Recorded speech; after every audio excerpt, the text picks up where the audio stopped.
2026 या वर्षाचा आज पहिला दिवस आहे आणि पहिल्याच दिवशी सरकारने त्यांची लायकी दाखवून दिलेली आहे।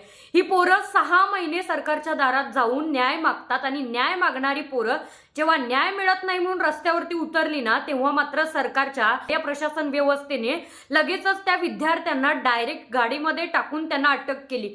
ही घटना घडले पुण्यामध्ये। ही पोरं 6 महिने फडणवीस साहेबांच्या दाराची उंबरे झिजवत होती, न्याय मागत होती। निवडणूक आली की लगेच एमपीएससी यूपीएससीच्या एक्झाम पुढे ढकलल्या जातात।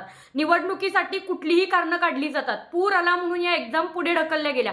प्रत्येक वेळेला कारणं आली, प्रत्येक वेळेला या पोरांनी सहन केलं। पण 10-10 वर्ष ज्यांनी आयुष्याची परीक्षेच्या पाठीमागे झिजवलेत, 10-10 वर्ष ज्यांनी अभ्यासाला वेळ दिलात, त्या पोरांचं आयुष्य मात्र एका क्षणात या सरकारने उद्ध्वस्त केलंय।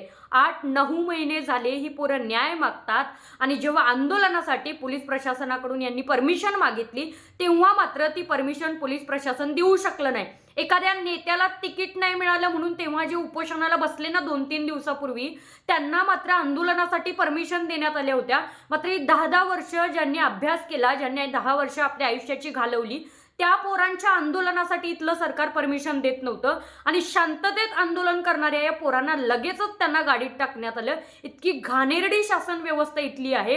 ही पोरं जवळपास 4 लाखांपेक्षा जास्त आहेत। 4 लाखांपेक्षा जास्त पोरं, जर त्याच्यापैकी एखाद्याने उद्या आत्महत्या केली काय?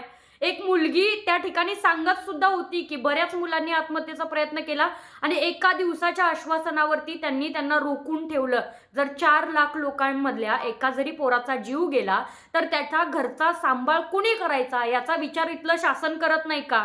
देवेंद्र फडणवीसांनी त्यांना उत्तर दिलं होतं की संध्याकाळपर्यंतचा वेळ द्या, मी ट्विट करतो आणि सगळ्या गोष्टी क्लिअर करतो। अजूनही त्यांचं एक्स वापरत नाही आहेत का? ते अजून एक्स वरती पोस्ट होत नाही आहेत का? की बंदच पडली पूर्ण कंपनी, की तुमचं ट्विट झालेलंच नाहीये? ही पोरं आंदोलनासाठी शांततेत उतरली होती, त्यावरती त्यांच्यावरती कारवाई करण्यात आली।